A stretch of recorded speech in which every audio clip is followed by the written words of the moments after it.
ഈ വനിതാ മന്ത്രി തമിഴ്നാട്ടിലെ ഒരു തമിഴ് മീഡിയം സ്കൂളിൽ, ഒരു സർക്കാർ സ്കൂളിൽ സന്ദർശനം നടത്തുകയാണ്.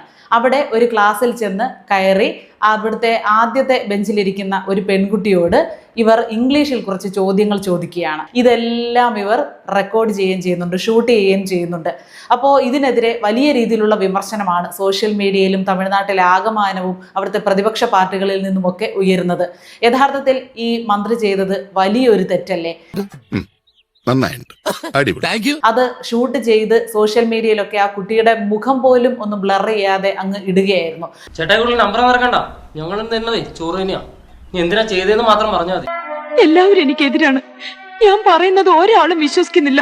മാതൃഭാഷയേക്കാൾ എന്തോ മികച്ചതാണ്, എന്തോ മൂല്യമുള്ളതാണ് ഈ ഇംഗ്ലീഷ് ഭാഷ എന്ന തോന്നൽ ഇൻഡയറക്റ്റ് ആയിട്ടാണെങ്കിലും കുട്ടികളുടെ മനസ്സിലേക്ക് കടന്നു ചെല്ലുന്നുണ്ട്.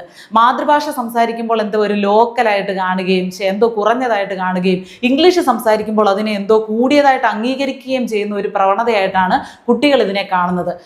ആവാം കുറച്ചൊക്കെ സ്മാർട്ട്നെസ്, പക്ഷെ പരിധി വിടരുത്. നമ്മുടെ സർക്കാർ സ്കൂളുകളിലേക്ക് അവസ്ഥ ഒന്ന് വിശദീകരിക്കാൻ വേണ്ടിയാണ് ഇങ്ങനെ ഒരു ഏർപ്പാടുണ്ടാക്കിയത്. അങ്ങനെ അവിടെ ചെന്ന് സന്ദർശിച്ചത് നമ്മുടെ സ്കൂളുകളിലെ കണ്ടീഷൻ ഇതാണ് എന്ന് നാട്ടുകാരെ അറിയിക്കാനാണ് എന്നാണ്. പക്ഷേ അതിന് തിരഞ്ഞെടുത്ത മാർഗം അങ്ങേയറ്റം മോശമായി പോയി. ഒരു മനുഷ്യന് മനഃപൂർവ്വം ചതിക്കുന്നതിനേക്കാൾ വലിയൊരു നീചപ്രവൃത്തി ഈ ലോകത്ത് വേറെ ഇല്ല. സത്യസന്ധമായി അധ്വാനിച്ച് നേടുന്നതേ നിലനിൽക്കൂ.